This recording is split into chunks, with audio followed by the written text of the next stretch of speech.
বন্ধুরা, তো আমি মন চলে এসেছি তোমাদের কাছে একটা নতুন ব্লগ নিয়ে। দেখলি তো বৃষ্টির মধ্যে আমার ঘরের অবস্থা কেমন হয়েছিল। তো এখন মোটামুটি সমস্ত কিছু ঠিকঠাক, একদম পুরোপুরি নর্মাল ঘরদোর। তো গিয়েছিলাম আজকে একটু গড়িয়াহাটে, ভেবেছিলাম যাবই না, কিন্তু হচ্ছে কি বলতো, মানে কিছু কেনার থাকলে না কিনলে একটা মনটা খারাপ খারাপ লাগে, তার জন্যই সেরকম কিছু কিনতে চাইনি। আমার হচ্ছে খুব পছন্দের জিনিস হচ্ছে মানে বিছনার চাদর। আমি সমস্ত কিছু না কিনলেও চলবে, কিন্তু আমাকে ভালো ভালো বিছনার চাদর কিনতে হবে। তার জন্য চলে গিয়েছিলাম যে পুজোর মধ্যে নতুন জামা পরি বা না পরি, কিন্তু বিছনাটা ঘরদোরটা টিপটাপ রাখা চাই।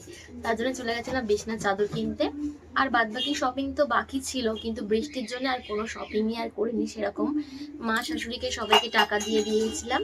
আর ছেলের জন্য একটা জিন্স নিয়েছি আর দুটো চাদর নিয়েছি, যেটা একদম না নিলে নয়, তো সেটাই নিয়েছি। চলো তোমাদের সাথে ভাবলাম সেটাই শেয়ার করি। দেখো, এই একটা সেট নিয়েছি।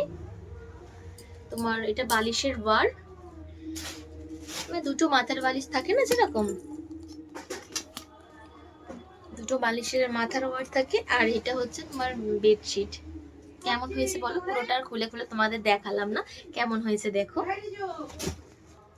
আর একটা দেখো নিয়েছি, এই একটা বেডশিট নিয়েছি। এটা হচ্ছে বালিশের কভার, আর হচ্ছে এইটা হচ্ছে বেডশিটটা। কেমন হয়েছে বলো? দুটো পছন্দ হয়েছিল, দুটোই প্রতিবার করে নিই।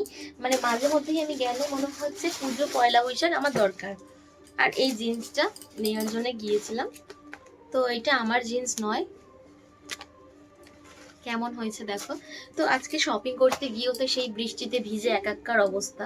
মানে পুজোয় যে কিছু কেনাকাটা করব বা কিছু করব, সেটা পুরোপুরি একদম মন থেকে মানে ভেঙে গেছে। আজকে শপিং এ গিয়েও সেই মুষলধারে বৃষ্টি, পুরো ভিজে গিয়েছিলাম। তো এইটুখানি শপিং করলাম, জানি না পুজোটা কেমন ভাবে কাটবে, হয়তো বৃষ্টিতেই পুজোটা কেটে যাবে। তো আজকে এইটুখানি শপিং করেছি, এইটুখানি তোমাদের সাথে শেয়ার করলাম। তো আজকের মতন টাটা, বাই বাই।